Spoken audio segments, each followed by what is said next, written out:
Las grandes transformaciones impulsadas por Alfaro repercutirían en la historia de nuestro país. En 1912, Leonidas Plaza logra pacificar al Ecuador por medio de pactos con la Iglesia y las oligarquías. El Banco Comercial y Agrícola había hecho fuertes préstamos al gobierno para sufragar los gastos de la amenaza de guerra en 1910.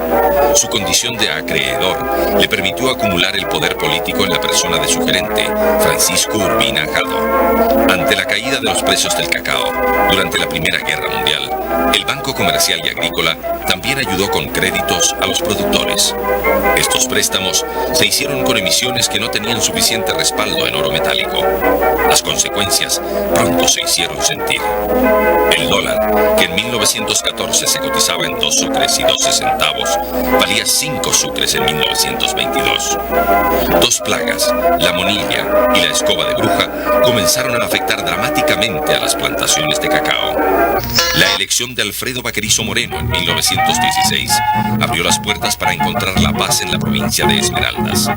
En el plano internacional, el Ecuador firmó con Colombia el Tratado Muñoz Bernaza Suárez. Posteriormente, Colombia traspasaría en secreto parte de esos territorios al Perú. Solo en 1925 se supo que el Ecuador había quedado rodeado por una especie de tenaza de territorio peruano. En 1920 fue elegido presidente José Luis Tamayo. La crisis que se venía incubando desde 1914 se presentó con toda su fuerza y golpeó principalmente a los sectores más pobres.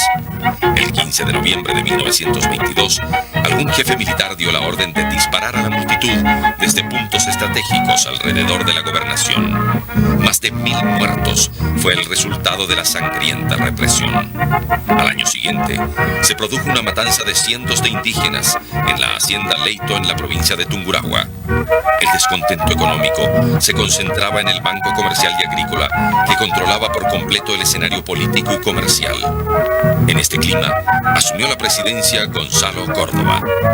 Al año siguiente, estalló la sublevación militar y el 9 de julio de 1925, los oficiales jóvenes apresaron a las autoridades y constituyeron una junta militar de gobierno sin derramamientos de sangre.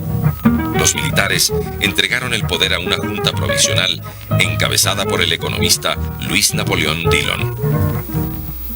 La Revolución Juliana de 1925 inició un periodo de crisis en el Ecuador que duraría al menos 2 décadas. Luis Cordero se destacó por su espíritu de lucha. Se enfrentó con gobiernos autoritarios y probablemente ha sido el único poeta ecuatoriano que ha escrito en lengua quichua. Su natal Cuenca vivió en esa época el auge de una generación de ilustres poetas, lo que le valió el título de Atenas del Ecuador. De este grupo salió Remigio Crespo Toral, uno de los poetas más reconocidos del Ecuador. El ambateño Luis A. Martínez fue el novelista representativo de esa época. Su novela A la Costa, considerada la segunda gran novela nacional después de Cumandá de Juan León Mera, sigue teniendo vigencia. En el campo de la historia destaca el gran estudioso Federico González Suárez, considerado uno de los más importantes historiadores del Ecuador. Un insigne periodista de esta época fue Manuel J. Calle, liberal que apoyó a Eloy Alfaro, y César Borja Lavallén fue el principal representante de la corriente modernista de la poesía en el Ecuador. Los grupos de Quito y Guayaquil dieron grandes poetas ecuatorianos de esa corriente, como Ernesto Noboa Caamaño. En las páginas de la revista Renacimiento se reveló la genialidad del poeta guayaquileño Medardo Ángel Silva. Que se adorme